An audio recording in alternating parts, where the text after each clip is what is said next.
Voici le replay de l'atelier Booster animé par Benjamin Blondy. Benjamin est membre du club Peps ta boîte. La communauté et je pense que ça peut aider un petit peu de monde de se lancer sur certains sujets qu'on n'a pas l'habitude de maîtriser. Donc, merci de prendre le temps déjà d'être là dans votre journée. Je pense que c'est un bon premier pas. C'est-à-dire que tout le monde veut trouver des clients et c'est la base dans un business, parce que sans clients, un business ne tourne pas.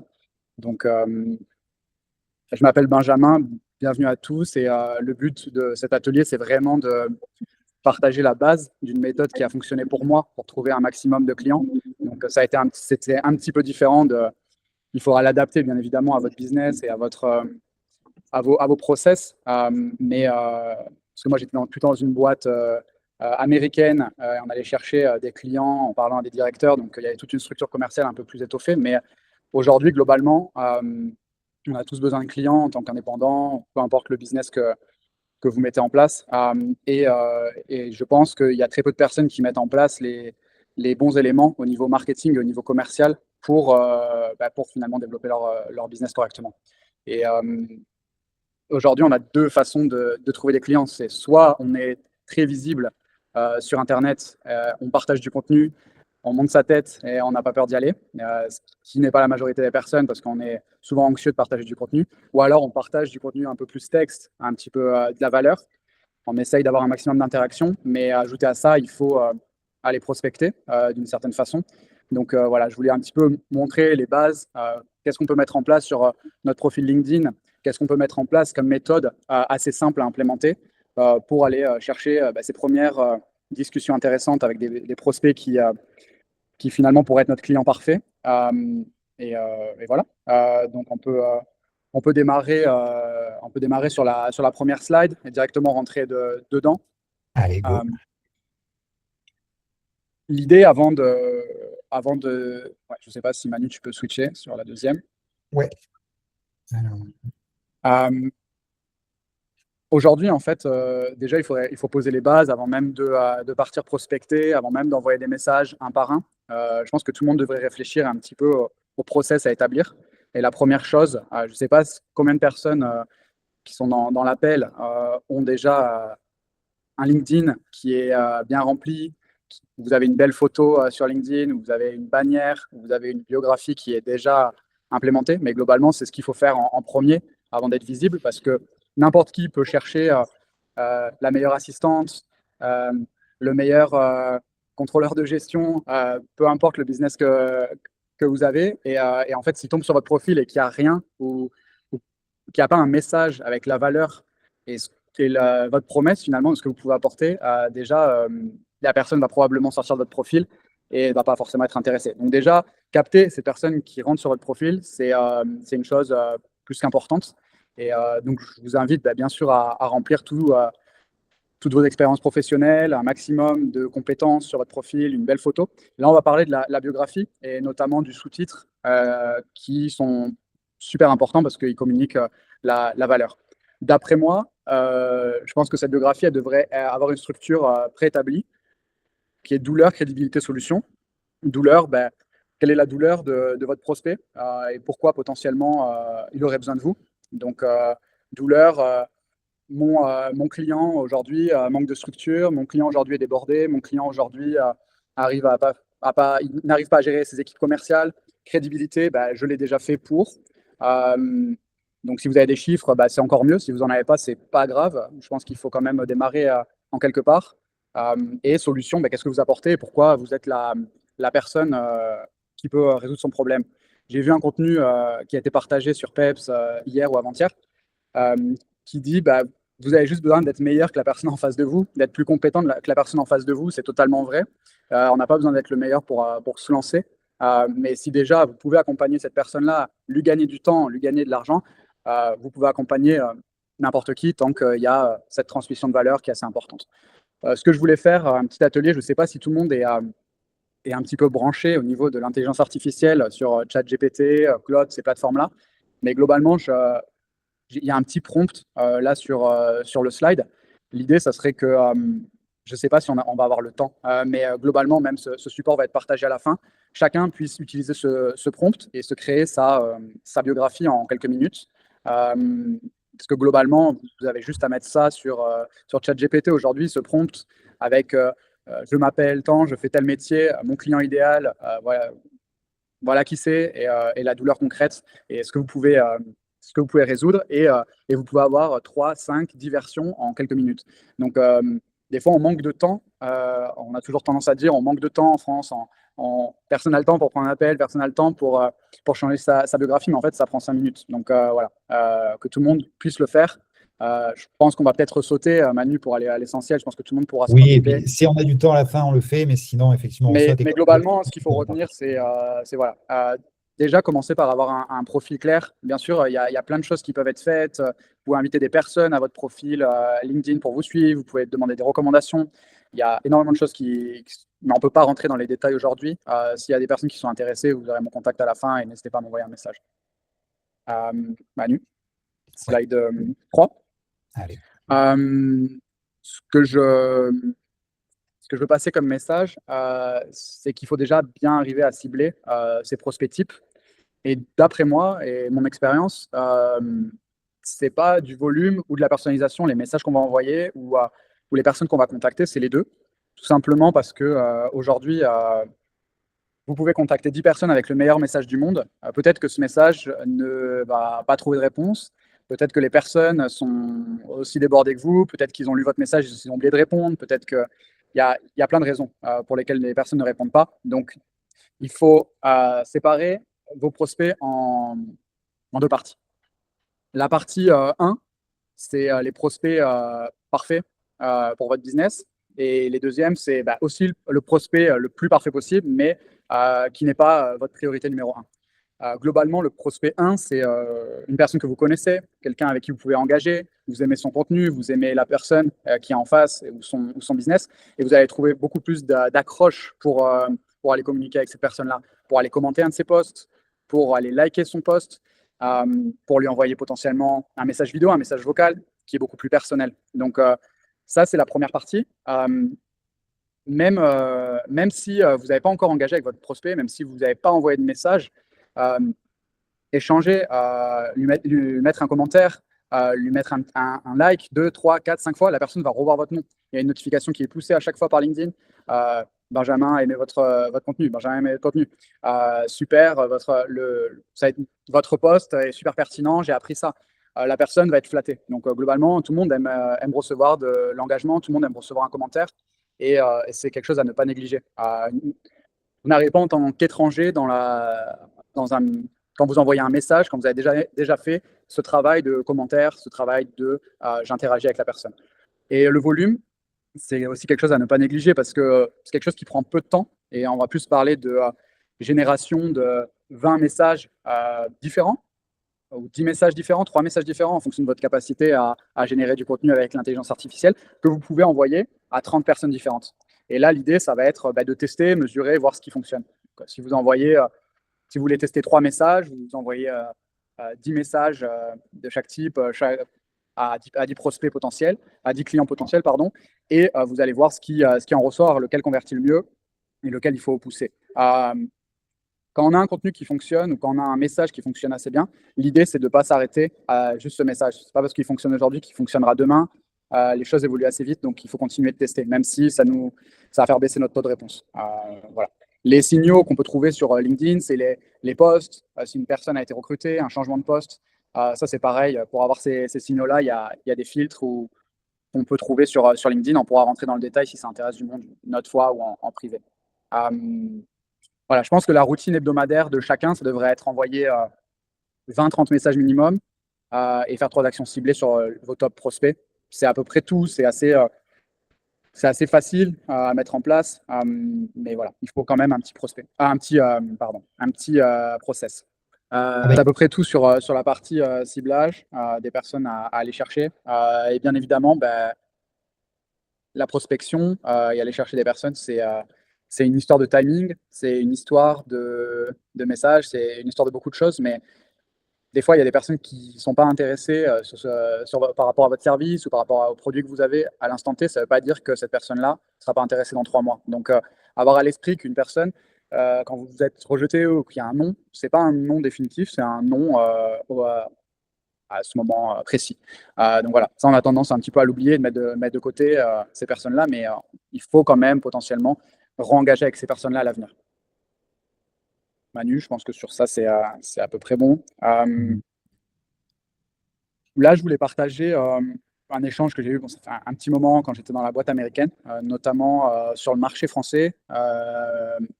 Et en fait, le message que je veux passer ici, c'est surtout la clé de la réussite, c'est la recherche sur votre prospect potentiel. Donc, quelle information vous pouvez collecter, qu'est-ce qui est important pour cette personne, est-ce qu'il y a des news par rapport à sa boîte, est-ce que la personne a, je ne sais pas, peut-être qu'ils ont fait une levée de fonds, potentiellement une personne a une nouvelle actualité. Et en fait, on va se servir de toutes les informations qu'on peut trouver pour engager. Et vraiment, le but d'un premier message, c'est pas de trouver un client.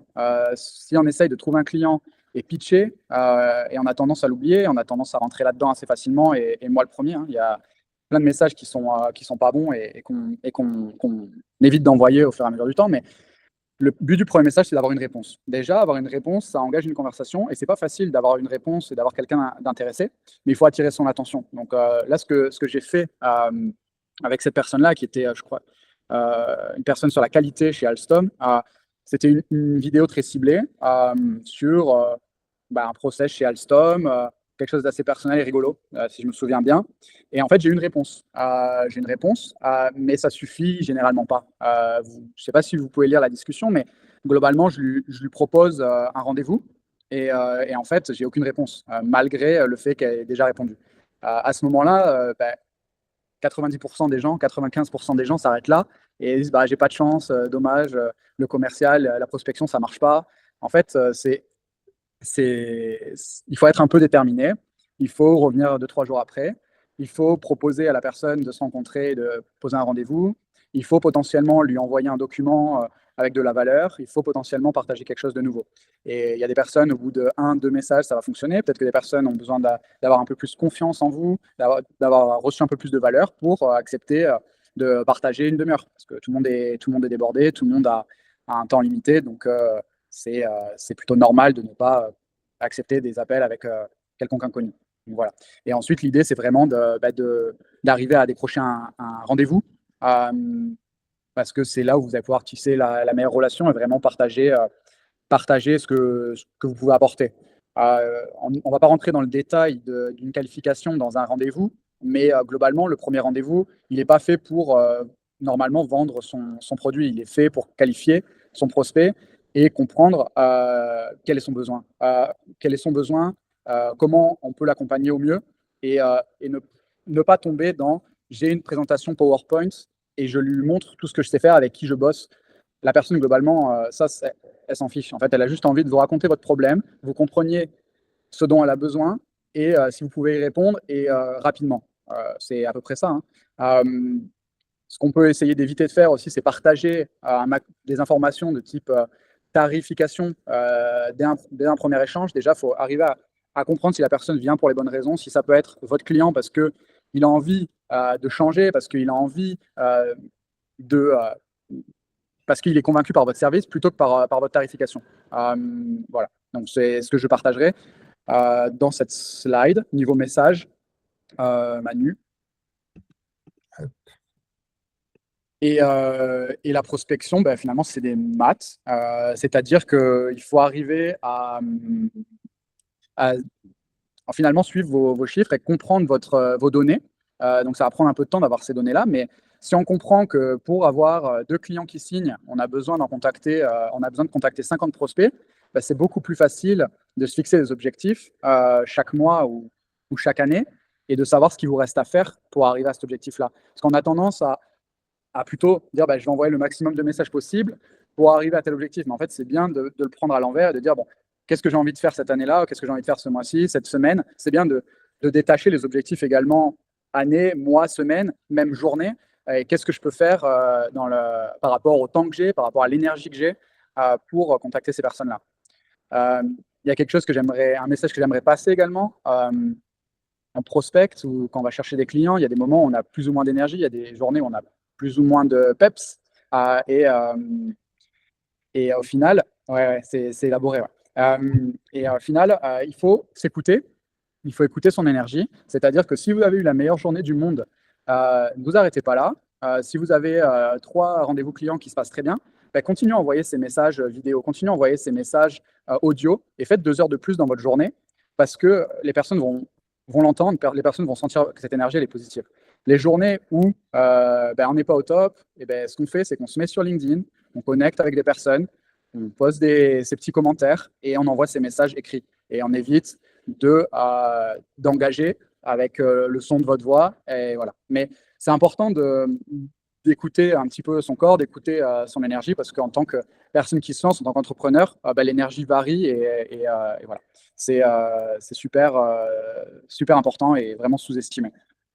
Ensuite, sur toute cette partie-là, essayez, dans la mesure du possible, de traquer les taux de réponse par message, quel message fonctionne le mieux, vidéo, texte, audio, quel secteur fonctionne le mieux pour vous et quel prospect potentiel a plus tendance à convertir ou à être intéressé par votre service produit.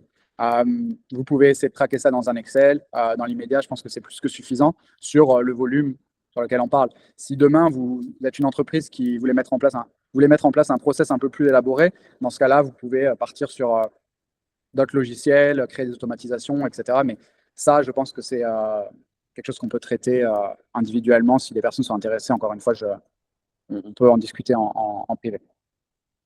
Manu, je pense que passer à la suivante.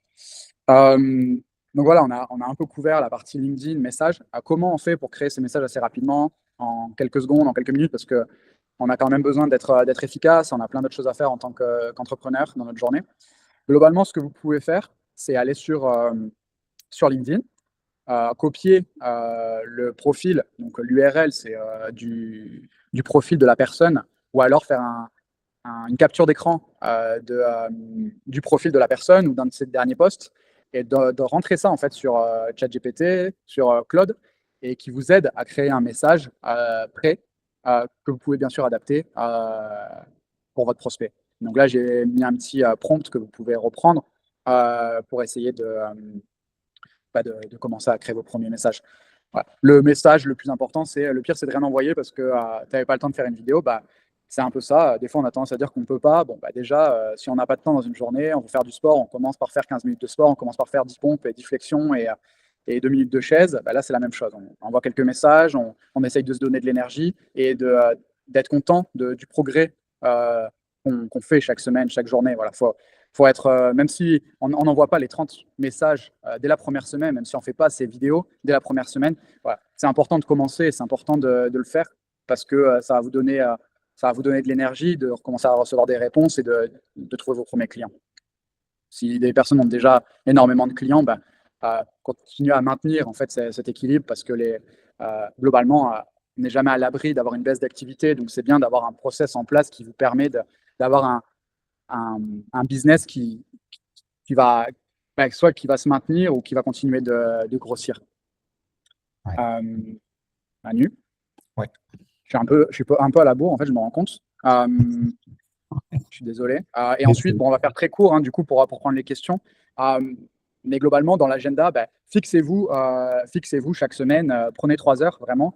Le vendredi, la préparation, identifiez vos prospects sur LinkedIn, connectez avec vos prospects, préparez vos messages. Et ensuite, la semaine, ça doit être juste de l'exécution. C'est-à-dire, j'ai déjà les informations sur mon prospect, je déroule ma vidéo, je déroule mes messages.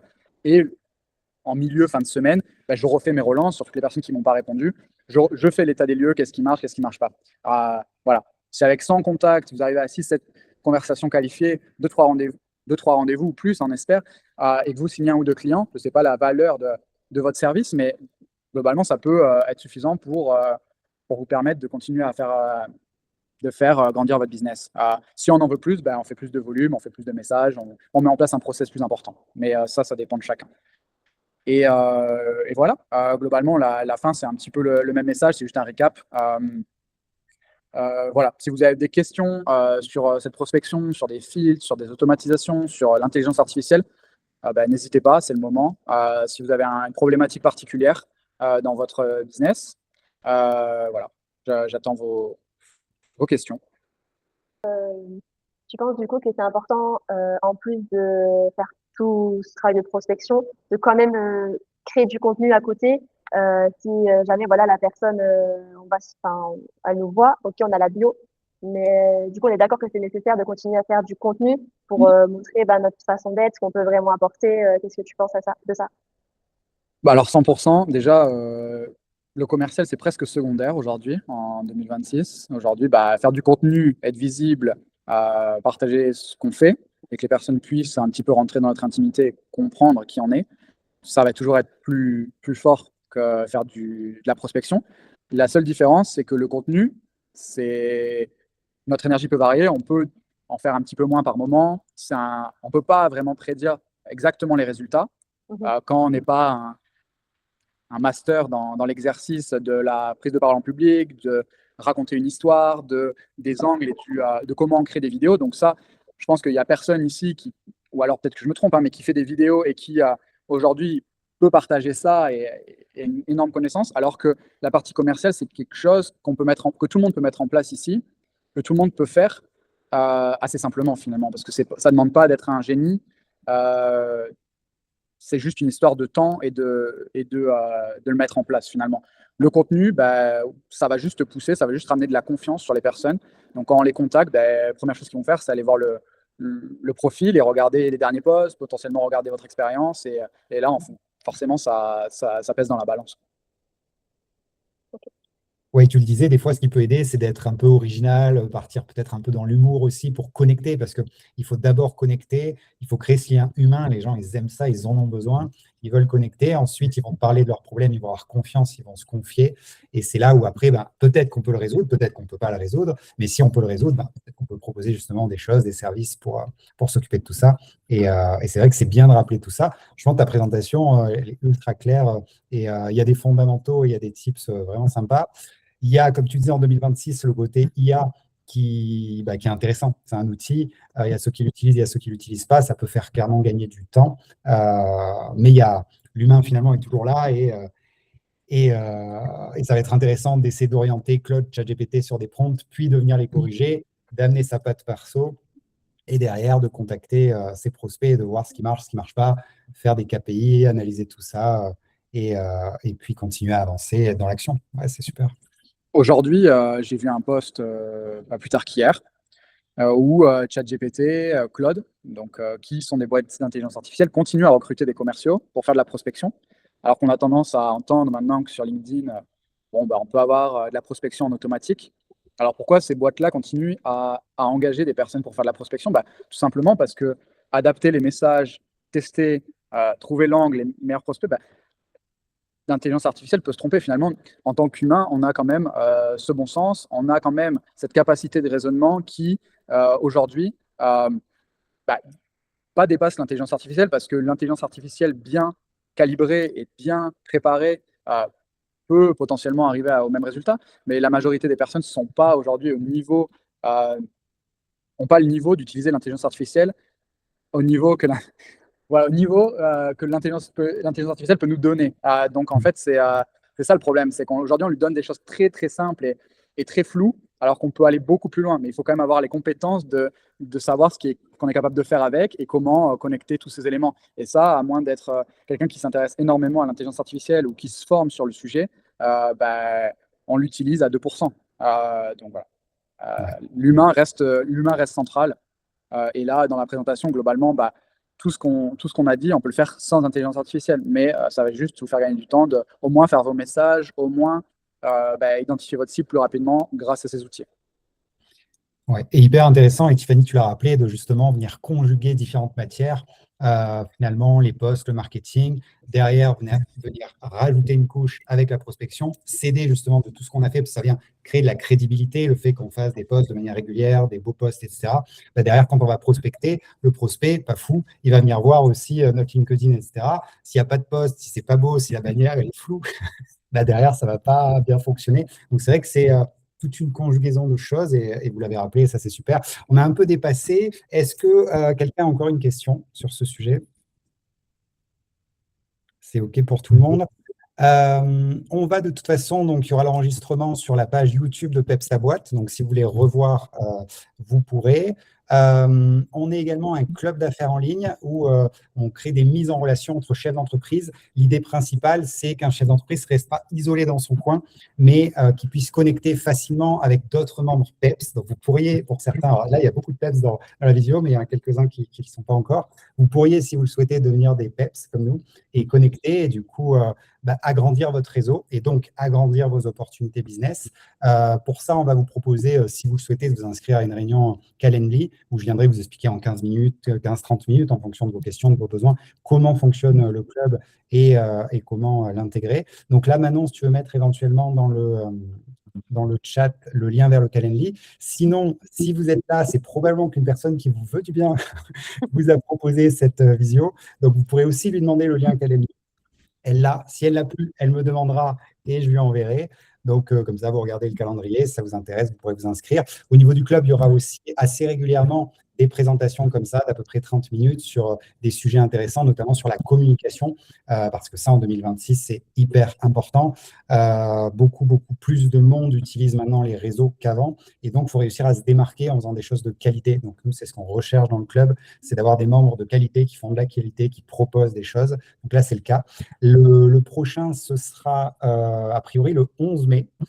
Non, pas le 11 mai, c'est le 11 juin. Donc là, on va très bientôt communiquer sur le titre du prochain atelier, sur nos réseaux. Donc, n'hésitez pas à nous suivre. Il y a la page YouTube. On est sur tous les réseaux, LinkedIn, Instagram, Facebook. C'est Peps ta boîte. Comme ça, vous pourrez vous inscrire si vous le souhaitez au prochain atelier. Benjamin, merci beaucoup pour cette présentation. C'était vraiment super. Peps ta boîte, c'est le club qui connecte les entrepreneurs entre eux. Chaque semaine, tu découvres d'autres chefs d'entreprise et tu choisis ceux avec qui te connecter. Pas des contacts froids, des dirigeants qui partagent les mêmes valeurs, le même quotidien, la même envie d'avancer. Tu échanges, tu te recommandes, tu construis un vrai réseau de confiance. Et au fil des rencontres, de nouvelles opportunités naissent. On va plus loin et plus vite, bien entouré. Alors entoure-toi des bonnes personnes. Dans le club, chacun peut contribuer à la réussite des autres. Et plus tu vas vers les autres, plus ton réseau se construit. Alors, tu nous rejoins et tu deviens un PEP.